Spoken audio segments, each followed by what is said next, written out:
Bismillahirrahmanirrahim. Assalamualaikum warahmatullahi wabarakatuh. Alhamdulillah rabbil alamin wa bihi nasta'inu ala umuri dunya waddin. Wassalatu wassalamu ala asrofil anbiya wal mursalin wa ala alihi wa sahbihi ajma'in amma ba'du.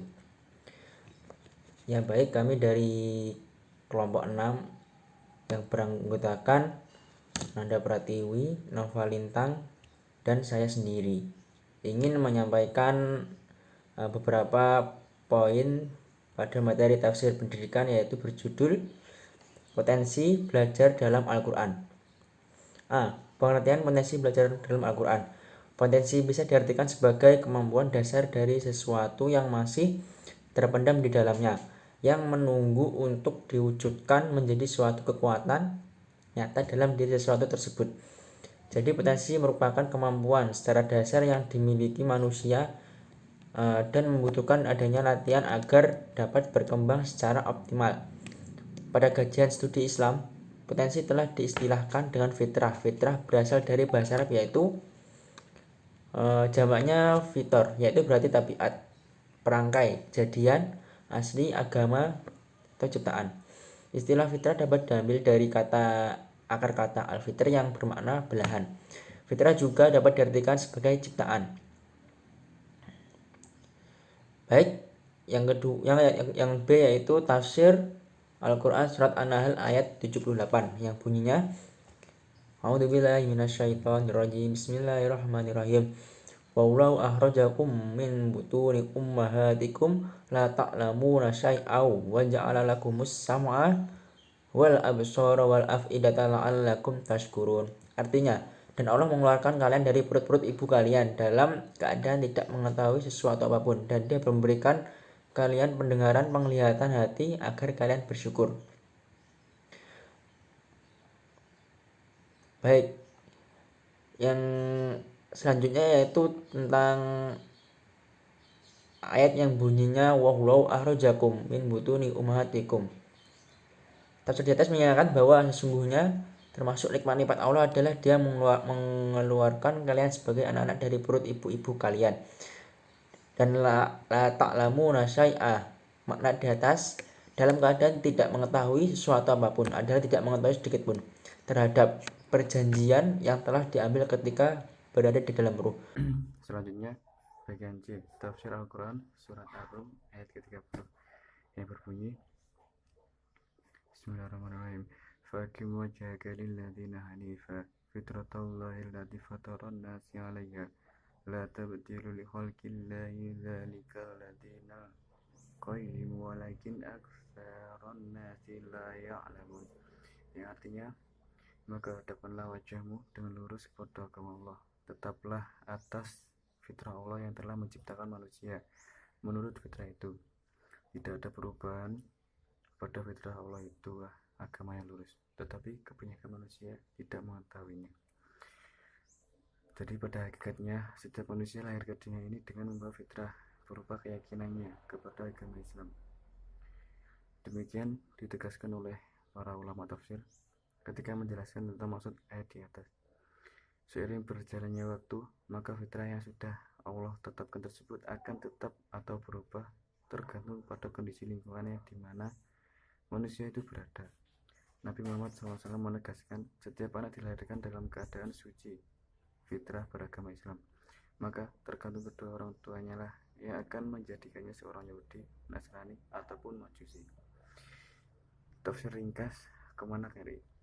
Setelah memaparkan bukti-bukti keesaan dan kekuasaan Allah, serta meminta Rasul dan umatnya bersabar dalam berdakwah, melalui ayat berikut Allah meminta mereka agar selalu mengikuti agama Islam, agama yang sudah fitrah. Maka hadapkanlah wajahmu, yakni jiwa dan ragamu, dengan lurus kepada agama Islam.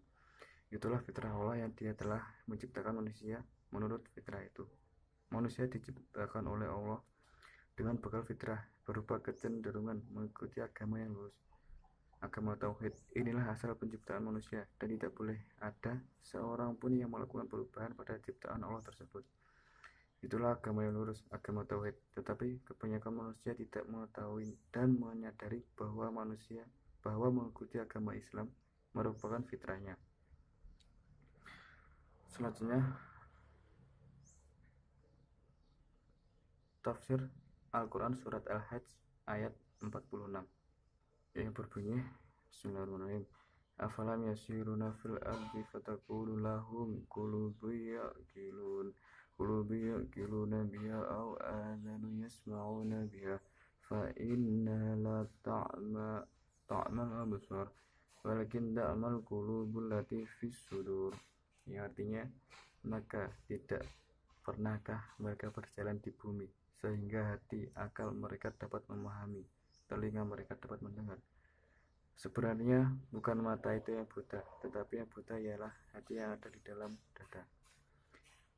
Tafsir surat Al-Hajj menerangkan tentang sikap orang musyrik Makkah yang selalu mendustakan ayat-ayat Allah Subhanahu wa taala melalui lisan nabinya. Mereka adalah kaum yang baik akan kisah-kisah terdahulu, meski kerap menyaksikan bekas kehancuran di daerah yang pernah mereka lewati. Orang-orang musyrik Mekah yang mendustakan ayat-ayat Allah dan mengingkari seruan Nabi Muhammad SAW, sebenarnya mereka sering melakukan perjalanan antara Mekah dan Syria, serta ke negeri-negeri yang berada di sekitar Jazirah Arab. Mereka membawa barang dagangan dalam perjalanan. Melihat bekas-bekas reruntuhan negeri umat-umat yang dahulu telah dihancurkan oleh Allah, seperti bekas-bekas negeri kaum Ad dan kaum Tsamud, bekas reruntuhan negeri kaum Lut dan kaum Syuaib, dan sebagainya. Orang-orang musyrik Mekah telah pula mendengar kisah tragis kaum yang durhaka itu. Apakah semua peristiwa dan kejadian itu tidak mereka pikirkan dan renungkan bahwa tindakan mereka mengingkari seruan Muhammad dan menyiksa para sahabat itu sama dengan tindakan-tindakan umat-umat dahulu terhadap Rasul yang diutus kepada mereka. Tafsir ringkas, kemana kalian?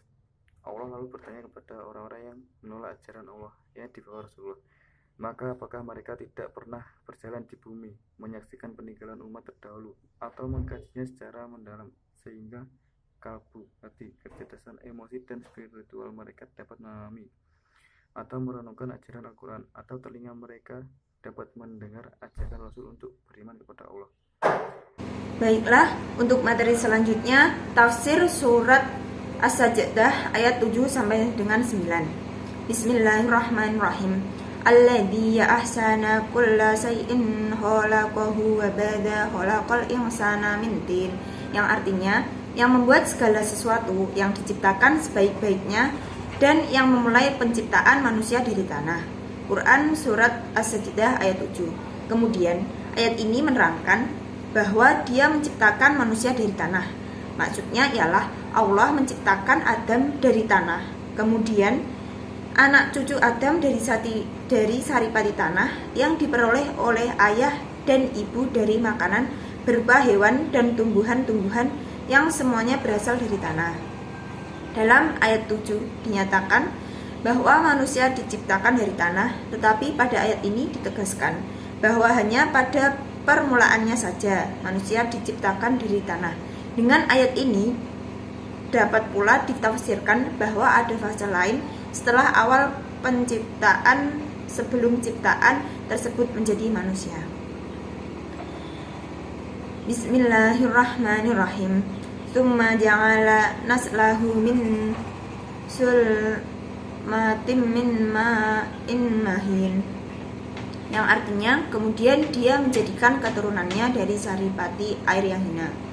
Quran surat As-Sajdah ayat 8. Ayat ini menerangkan bahwa Allah menciptakan keturunan manusia dari sperma, yaitu air yang sedikit dan memancar, yang bertemu dengan sel telur. Hasil pertemuan ini disebut dengan nutfah.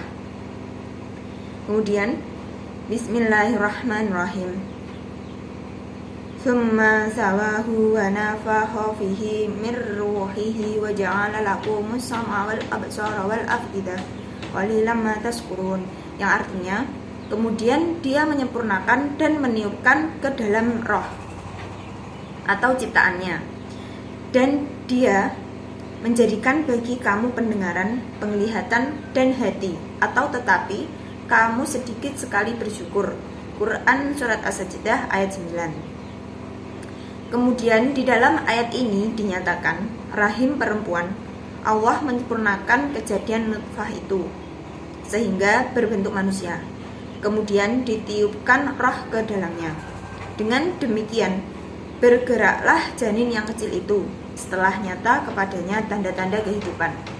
Allah menganugerahkan kepadanya pendengaran, penglihatan, akal, perasaan, dan sebagainya. Pada akhir ayat ini Allah mengatakan bahwa hanya sedikit manusia yang mau mensyukuri nikmat Allah yang telah dilimpahkan kepadanya.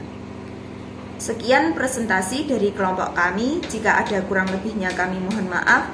Billahi taufiq wal hidayah. Wassalamualaikum warahmatullahi wabarakatuh.